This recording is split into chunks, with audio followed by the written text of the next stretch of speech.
네, 총선을 석 달여 앞두고 여야가 본격적인 공천 작업에 돌입한 가운데 제3지대 세력의 연대 논의에도 속도가 붙는 모습입니다. 오늘 정치큐 강전의 변호사 그리고 김민아 시사평론가와 이야기 나눠봅니다. 두 분 어서 오십시오. 안녕하세요. 네. 지금 여야 모두 총선을 이끌 공천관리위원회 구성이 마무리됐고 이른바 이제 제3지대의 움직임도 계속해서 적극적으로 좀 보이고 있습니다. 국민의힘에서는 그 법조인과 70년대생의 이제 공관위원 포진이 좀 눈에 띄긴 했는데 아무래도 이제 가장 그 주목을 받은 거는 친윤 이철규 의원의 합류였습니다. 이 부분 좀 어떻게 보셨나요? 네, 그렇죠. 지금 한동훈 위원장이 공관위원 10명의 인선을 발표를 했는데요. 거기에서 현역 의원으로는 지금 사무총장인 장동혁 의원, 그리고 비례대표인 이종성 의원, 그리고 지역구 의원이자 재선인 이철규 의원이 들어가 있습니다. 예. 그런데 이제 이철규 의원이 그동안에 친윤 의원으로 밝혀져 왔기 때문에 여기에 있어서 이번 공천 과정에서 윤 대통령 용산의 어떠한 그 마음이 들어가는 것이 아니냐 이런 우려들이 지금 일각에서 나오고 있는 것인데요. 저는 그거는 기본적으로 한동훈 비대위원회가 발생을 하게 된 원인에 대해서 한번 생각을 해봐야 될 것 같습니다. 한동훈 비대위원장이 취임을 하게 된 이유는 그 이전에 김기현 당대표의 이 체제가 어떻게 보면은 용산 대통령실과의 관계가 좀 잘 정립이 되지 않으면서 강서구청장 보궐선거가 참패로 이어졌었고요. 또 이런 부분들이 있으니까 당대표로서 사퇴를 하면서 한동훈 비대위원회가 이제 꾸려진 거 아니겠습니까? 그럼 여기에 대해서 본인이 한동훈 위원장이 여기까지 오게 된 부분에 대해서는 본인이 제일 잘 알고 있거든요. 그렇다면은 여기에서 공천관리위원으로 이철규 의원이 들어왔을 때 지금과 같은 우려가 있을 거라는 걸 충분히 예상을 했을 겁니다. 그렇기 때문에 여기에 대한 인선을 발표를 하니까 역시나 언론에서 이철규 의원에 대해서 물어봤고 그랬더니 한동훈 위원장이 뭐라고 얘기했냐면은 당을 이끄는 건 나다.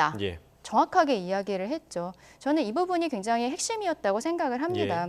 결국에는 지금 원내에서 3명이 들어갔는데 그 장동혁 의원 같은 경우에는 재작년에 보궐선거로 들어왔기 때문에 선거 경험이 이렇게 많지가 않고 또 이종성 의원은 비례대표로 들어왔기 때문에 어떻게 보면 공천관리에 있어서 실무, 공천이라든지 그리고 선거의 실무로서 이철규 의원이 들어갔다. 그리고 여기에 대한 우려는 있을 수 있지만 한동훈 위원장이 가장 잘 알고 있다. 그렇게 봐야 될 것 같습니다. 그러니까 경험이 있고 실무적으로 또 능력을 갖춘 이철규 의원이 필요했을 것이다. 그리고 이러한 언론의 반응이 예상된 반응이었을 것이다라고 이야기를 해주셨는데 뭐 당내에서도 지금 여러 가지 목소리가 나오고 있는데요.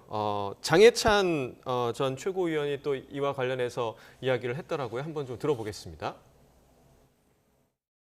이철규 의원은 인재영입 위원장이잖아요. 그분이 공관위에 들어가야만 그 인재들이 소모품처럼 쓰이지 않고 그냥 왔다가 버려지지 않고 우리 당 곳곳에 꼭 이번 총선 후보가 아니더라도 잘 안착할 수 있는 그런 이 지렛대 역할을 해줄 수 있습니다. 그리고 이철규 의원 제가 사무총장 할 때부터 오래도록 알고 지냈지만 진짜 사심이 없어요. 이제 문제는 저는 한동훈 그 비대위원장에게 문제가 있다고 봅니다. 거기서 원칙을 제시하고 그리고 원칙에 따라서 자료 준비를 해서 공관위원들에게 논해준다면은 전 그 룰대로 할 수밖에 없는 거죠. 그런데 원칙이 없다든지 지금 염려하는 대로 뭐 윤핵관 가까운 사람을 꽂는다. 또 뭐 험지 채출이다. 뭐 이런 무원칙적인 방법으로 한다면은 이제 그런 오해가 오해를 살 수가 있죠. 좀 녹취를 좀 들어봤는데 장해찬 전 최고위원 같은 경우는 이철규 의원 사심이 없다라고 표현을 했고 홍문표 의원 같은 경우는 우려스러운 부분을 지금 오해를 살 수 있다 이런 의견을 밝혔습니다. 뭐 당내에서도 여러 다양한 의견이 있는 것 같아요. 그런데 아무래도 이제 이철규 의원의 경우에는 그전까지 이제 언론을 통해서 또 당 내외에서 제기가 됐던 4대 윤핵관들이 있지 않습니까? 그 4대 윤핵관들 중에서도 마지막 남은 윤핵관이다. 이렇게 평가될 정도로 당내의 실세이다 이렇게 평가받았던 의원인데 그 의원이 인재영입위원장을 맡을 때부터 사실은 논란이었어요. 이게 어떤 의미냐. 대통령이 원하는 사람을 공천을 주기 위한 그러한 이제 작업이 아니겠느냐. 그것부터 논란이었는데 인재영입위원장을 김기현 대표 시절부터 맡아서 그렇게 논란이 됐는데 이 지위를 한동훈 비대위원장이 와서도 유지를 했고 그리고 나서 공천관리위원회도 들어간다라고 하는 이 맥락이 결국은 한동훈 비대위원장이 와서까지도 결국은 대통령이 원하는 공천을 하려는 그러한 어떤 기조는 유지가 되는 거 아니냐 이런 식으로 해석될 수밖에 없는 상황이 아니냐라는 거거든요. 이러한 해석은 예를 들면은 이러한 뭐 여의도 주변이라든가 저 같은 평론가 이런 사람들뿐만이 아니라 이른바 이제 보수 언론이라고 하는 신문들 있지 않습니까? 이러한 신문들도 하고 있습니다. 그래서 이전에 어떤 평가들이 나왔었냐면 한동훈 비대위원장이 취임을 하면 실명으로 얘기를 했어요. 이 보수 언론들이 이철규 의원이라든지 이런 분들 같은 경우에는 공천이라든가 이런 것에서 지금 공천판을 다 짜고 있는데 구체적으로 이철규 의원이라든가 박성민 의원이라든가 이런 분들이 공천판을 주도하고 있는데 이것으로부터 탈피해야 된다 이런 주문을 할 정도로 우려를 하던 사안입니다. 그런데 지금 이 상태를 유지를 한다는 것은 결론적으로 똑같은 우려를 또 이제 표현할 수밖에 없게 되는 것이기 때문에 말씀하신 대로 당 내외에서 역시 윤심 공천이 되는 거냐라는 우려가 나오는 건 당연한 거죠. 그래서 한동훈 비대위원장이 당을 이끄는 건 나다라고 얘기를 한 게 그러한 우려를 불식시키는 말이다라고 하는 해석도 있습니다만 제가 볼 때는 오히려 그러한 말로는 부족한 거죠. 당을 이끄는 게 한동훈 비대위원장이라는 걸 누가 모르겠습니까? 이끄는데 어디를 이끄는 거냐 이 부분을 분명히 해줘야 될 필요성이 있다는 데서 이기는 공천이다, 경쟁력이 우선이다 이 부분을 계속해서 강조를 하면서 공정한 경선을 통한 제대로 된 공천이 이루어질 수 있다는 것을 계속해서 보여주기를 바라고 있습니다. 네, 그러니까 이른바 윤심 공천의 우려가 현실화될지 국민의힘 공천 과정 좀 지켜봐야겠고 또 다른 관심의 축이 앞서 이제 인요한 혁신위원회가 제안했던 중진들에 대한 희생 여부가 아닐까 생각이 드는데 정영환 공관위원장이 충분히 이야기를 해보겠다, 천천히 결정하겠다 이렇게 발언을 했습니다. 좀 이 부분에 대한 가능성을 좀 열어두었다고 해석할 수 있을까요? 어느 정도 그렇게 봐야 될 것 같습니다. 한동훈 비대위원장이 이번 공관위원들 인선을 발표를 하면서 한 얘기가 이기는 공천 그리고 설득력 있는 공천을 하겠다라고 밝혔거든요. 그렇다면은 사실 기존의 그 인요한 혁신위에서 이야기했었던 것은 영남이라든지 뭐 3선 이상이라든지 조금 일괄적으로 이야기를 한 부분이 있었는데 이런 것들이 아니라 개별적인 의원 한 명 한 명의 경쟁력을 보면서 공천 여부를 결정하지 않을까라는 생각이 듭니다. 그런 생각을 하게 된 계기도 한동훈 비대위원장 체제가 들어오면서 여의도 연구원장으로 홍영림 전 조선일보 기자를 임명을 했는데요. 홍영림 전 기자의 경우에는 조선일보에서 한 30년 정도 그 여론조사와 통계 분석에 대한 전문가로서 있었던 분입니다. 이런 사람을 여의도 연구원장으로 들여왔다는 것은 어떠한 지역에서의 민심을 넘어서 통계적으로 이 사람이 과연 당선 가능성이 있을 것인가. 한동훈 위원장이 얘기한 이기는 공천으로서 이 사람이 맞는 사람인가에 대해서 한 명 한 명씩 보게 될 것 같거든요. 그런 부분에서 아마 오늘 그 정영환 공관위원장이 충분히 이야기해서 천천히 하겠다라고 밝힌 부분도 그렇게 되지 않을까 봅니다. 네, 자 민주당 그 공관위를 얘기를 좀 또 해보도록 하겠습니다. 오늘 그 이명백 공관위원장이 첫 회의를 주재를 했는데 국민 참여 공천제를 언급을 했습니다. 뭐 사실 글자 그대로 국민들이 참여하는 공천제도 이걸 실현하겠다라고 얘기를 했는데 이 부분 좀 어떻게 해석을 하셨습니까?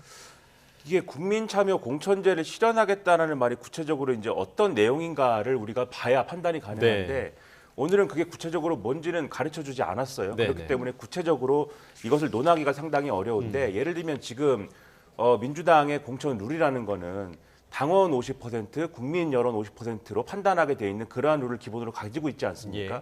그런데 지금 내부에서 이제 비주류들이 우려하고 있는 거는 이 당원 투표 50%라는 부분에서 주류의 어떤 입김 그리고 주류의 어떤 의향이 상당히 크게 반영될 것이다. 왜냐하면 권리당원들의 이제 마음이라는 거는 소위 말하는 개파로 구분을 하면은 친명에 가까운 것이고 그런 거 아니겠습니까? 그래서 이 부분에서 본인들이 손해를 많이 볼 것이다 우려를 가지고 있고 거기다가 이제 이 현역 의원들 평가해 가지고 하위 20%에 대해서는 지금 이제 이 평가를 감산하는 부분이 지금 같이 들어 있는 거잖아요. 이런 것들이 같이 작용을 하면은 상당히 이 경선을 치를 경우에도 상당히 이제 비주류 현역 의원들이 이 벽을 뚫기는 상당히 어려워질 수 있다. 이런 우려를 갖고 있는 건데 만약에 국민 참여 공천제라는 게 국민 여론을 반영하는 비율을 어떤 방식으로든지 간에 늘려서 상대적으로 당원 여론, 당원 투표의 비율을 줄이는 방식이다라는 거라고 한다면은 지금 이제 예를 들면 연쇄 탈당이라든가 지금 이낙연 전 대표가 나가버렸기 때문에 그런 부분들을 차단하기 위한 어떤 수가 될 수도 있겠는데 그게 아니라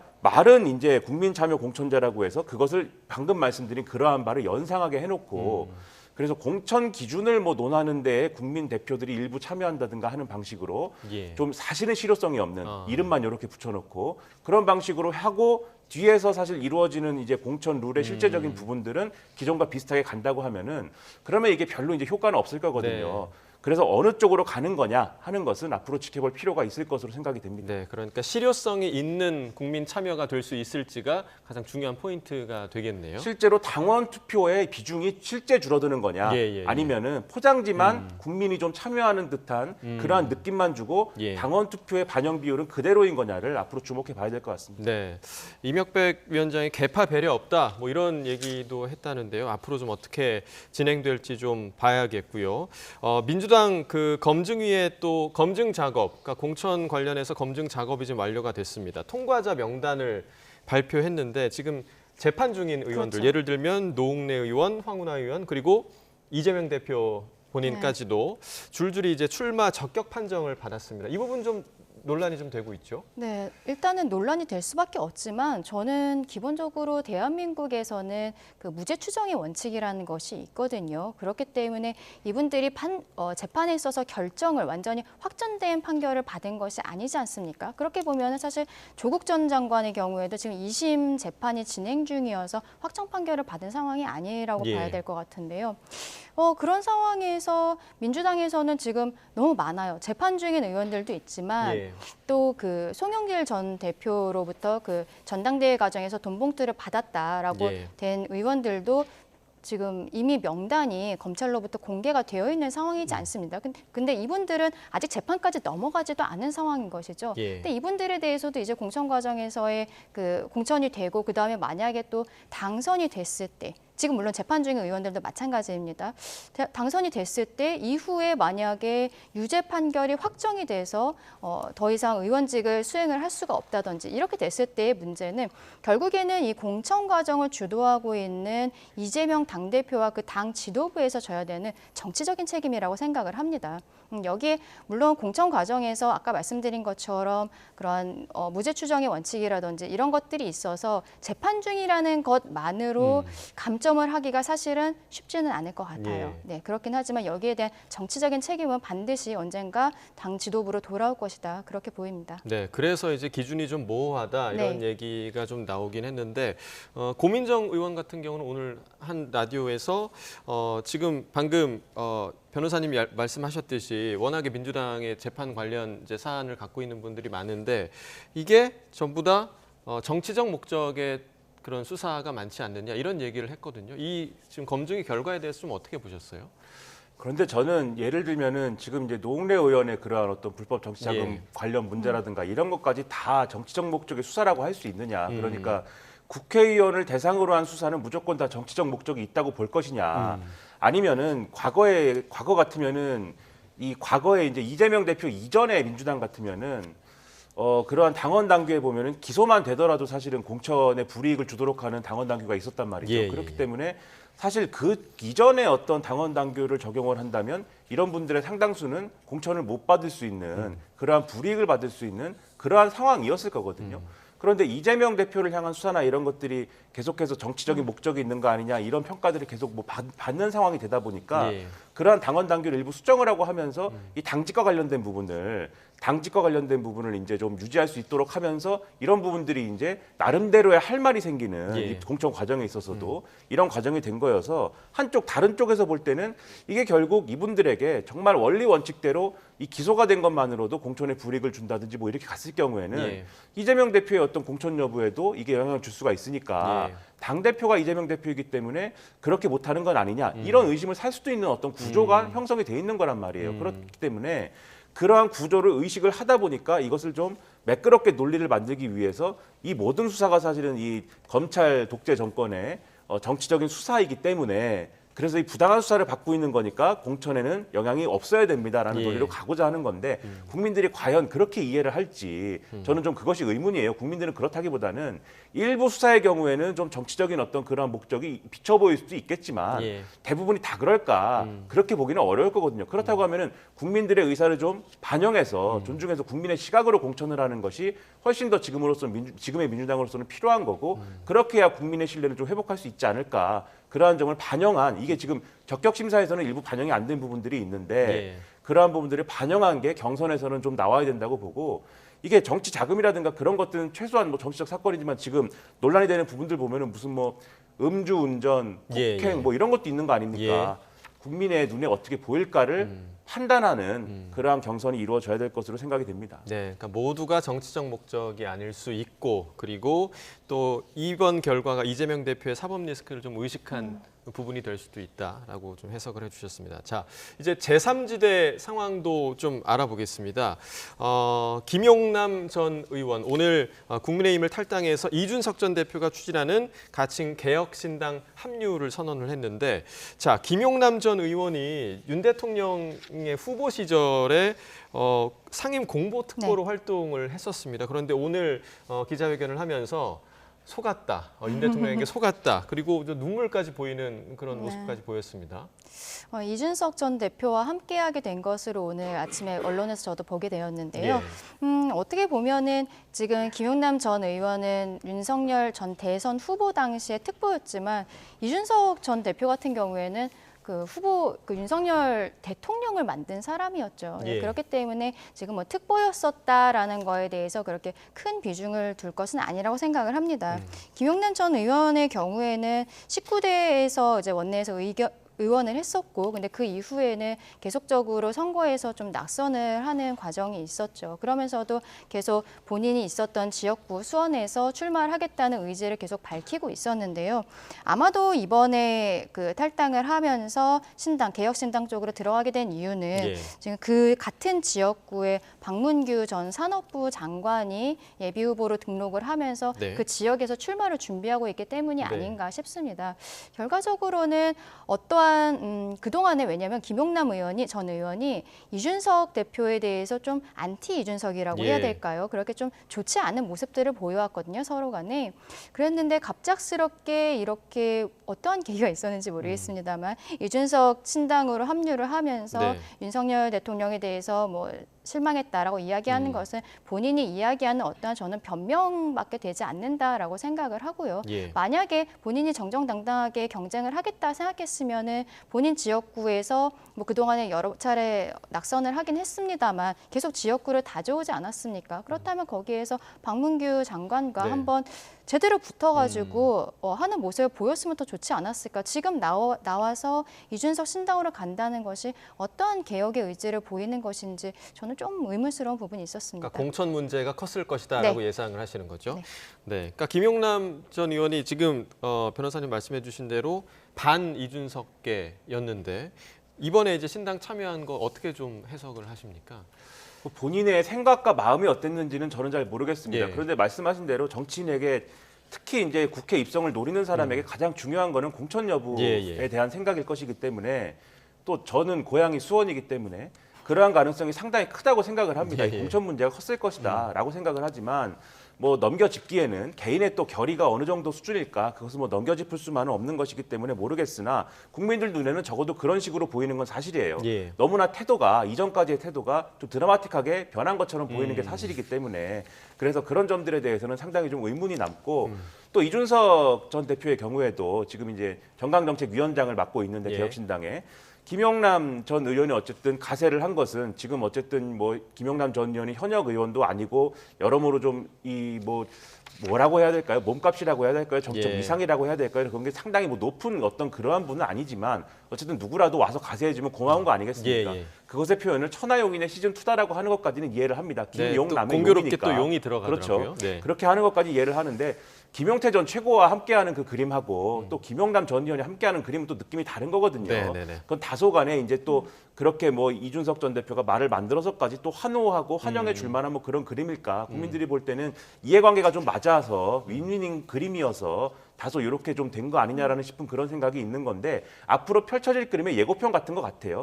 왜냐하면 아무래도 국민의힘에서 공천을 못 받은 소위 말하는 좀 다른 데서는 뭐 이삭 줍기다, 낙엽 줍기다 이렇게 표현하는 그런 부분들이 앞으로도 많이 보일 것 같은데 이런 장면을 앞으로도 많이 보게 될 거여서 좀 비슷한 얘기들이 많이 나올 것 같습니다. 아무래도 이제 제3지대에서는 이준석 정강정책위원장과 이낙연 전 대표의 연대가 사실 가장 관심이 모아지는 부분인데 오늘 관련해서 좀 두 사람의 발언이 있었습니다. 함께 들어보겠습니다. 이준석 전 대표는 이 청년 정치를 상징하는 분이 돼 있고요. 예. 저는 좀 외람됩니다만은 경험 많은 정치인의 대표격으로 돼 있지 않습니까? 그런 점에서는 세대 통합의 모델이 될 수도 있다. 네. 이렇게 생각합니다. 저는 좀 진중하고 말도 느릿하고 하는 편인데 예. 이준석 대표는 굉장히 분방하고 발랄하신 분이지 않습니까? 예, 예. 그런 점에서 국민들께서 좀 재밌어할 요인도 있다. 이렇게 생각합니다. 아마 밑그림을 그린 데 있어가지고 여러 사람이 공유할 수 있는 밑그림이 나와야 됩니다. 그래서 저는 이것을 완성하는데 좀 시간이 걸리지 않을까라는 생각을 좀 합니다. 저는 선입견 없이 여러 주체들과 대화를 하고 또 같이 만나는 자리들을 또 가져볼 생각입니다. 자, 지금 들으신 이 발언만 보더라도 이낙연 전 대표가 이준석 위원장에게 조금 더 적극적으로 지금 구애를 하는 듯한 그런 모양새인데 어떻게 좀 느끼셨어요? 일단 이준석 전 대표 쪽 개혁신당이 조금 더 이 여론조사해 보면 지지율이 조금 더 높은 상황인 것 같고 그리고 대중적인 어떤 뭐랄까요 그 지지층이랄까 열성적인 지지층의 숫자가 이준석 전 대표 쪽이 훨씬 더 이제 충성도가 높은 상황 아니겠습니까? 숫자도 많고 그런 상황들이 같이 복합적으로 작용하는 측면이 있는 것 같아요. 그래서 이낙연 전 대표 입장에서는 좀 더 이제 뉴스를 많이 만들고 그런 것들을 필요로 하는 것이죠. 그래서 이준석 전 대표하고 함께 하고 싶다라는 메시지를 좀 더 적극적으로 내면서 공간을 찾아야 되는 입장인데 이준석 전 대표 입장에서는 이낙연 전 대표하고 좀 더 강하게 이제 좀 함께하겠다는 메시지를 내면 될수록 자기 지지층이 그것을 수용할 수 있는 준비가 안 되는 상황에서는 역효과가 일어날 수 있는 그런 이게 있는 것이고 또 추가로 계속 이준석 전 대표가 데리고 와야 되는 이제 보수적인 이제 이 보수 정당 출신의 어떤 계층들의 어떤 뭐 앞서 말씀드린 뭐 낙천자라든가 이렇게 표현하면 좀 그렇습니다만 국민의힘 활동을 하셨던 분들의 경우에 이제 옮겨오는 것을 주저할 수도 있는 부분들이 있는 것이기 때문에 왜냐하면 양측이 합쳤을 때 합친다고 전제했을 때는 비례대표 의석을 어떻게 나눌 것이냐부터 시작해서 굉장히 골치 아픈 문제들이 많이 있지 않겠습니까? 고려할 수밖에 없는 부분들이 있는 거거든요. 이낙연 전 대표는 지금 상대적으로 좀 몸이 가볍고 그런 부분들이 사실 어느 정도 표현된 그런 인터뷰 내용이라고 보는데 근데 2월 지나고 해서 결국은 총선 전에 어느 정도의 수준까지는 양쪽이 합치는 어떤 것들을 전제한 논의를 심도 있게 할 수밖에 없는 조건이어서 결국은 그런 쪽의 논의는 계속해서 갈 수밖에 없다고 생각을 합니다. 네, 결국에는 이제 총선이라는 공동 목표를 가지고 합칠 수밖에 없는 상황이 될 수도 있는데 사실 저희가 이 두 사람이 서 있는 그림만 보더라도 조금 어색할 수 있거든요. 많은 국민들도 그렇게 생각을 하실 텐데 잘 화합할 수 있을 거냐 이 부분에 대해서 좀 어떻게 전망하세요? 화합을 한다는 게 너무 정치 공학적이고요. 생각을 해보면은 이준석 전 대표 같은 경우는 윤석열 대통령을 만든 사람입니다. 그리고 이낙연 전 대표 같은 경우는 20대 총선에서 민주당을 압도적으로 승리하도록 본인이 그 선대위원장을 했었던 사람이거든요. 그런데 지금 어쨌든 두 사람이 당 내에서 기존에 본인이 당대표였었지만 당 내에서 설 자리가 없어지면서 신당 창당으로 결국에는 가게 되었다고 저는 생각을 하는데요. 근데 이 와중에 이낙연, 이준석이 그동안에 얼만큼 교집합적인 의견을 보였던 것인가 좀 그런 생각이 듭니다. 단적인 예로 생각을 해보면 우리 조금 아까 얘기했었던 김용남 전 의원 있잖아요. 김용남 전 의원이 이준석 신당에 합류하기로 했단 말이에요. 천하용인 뭐 시즌 2라고 얘기를 하고 있는데 김용남 전 의원이 이낙연 전 대표와 같은 당에 있다? 같이 하고 있다? 너무 맞지 않는다고 저는 생각을 합니다. 이거는 결국에는 총선용으로 합종연행을 하고 있는 모습에 다름이 없고 저는 이런 모습이 이낙연 전 대표에 대해서는 잘 모르겠지만 이준석 전 대표에게 이게 과연 플러스가 될까? 왜냐하면 이준석 대표가 하겠다고 하는 것은 어떤 개혁이라든지 새로운 모습 그리고 본인들은 더 이상 뭐 비윤 뭐 이런 것들이 아니라 미래를 생각하는 정당을 만들겠다라고 이야기를 하고 있잖아요. 근데 이런 와중에 이낙연 전 대표가 하는 신당과의 어떠한 총선을 위한 합당이라든지 함께한다는 연대라는 것도 저는 좀 무리가 있을 것 같다라는 생각입니다. 이른바 제3지대 빅텐트가 정말 성사가 될 수 있을지 좀 지켜봐야 볼 대목인 것 같습니다. 자, 오늘 정치큐 강전의 변호사 김민아 시사평론가와 이야기 나눠봤습니다. 두 분 말씀 고맙습니다. 감사합니다.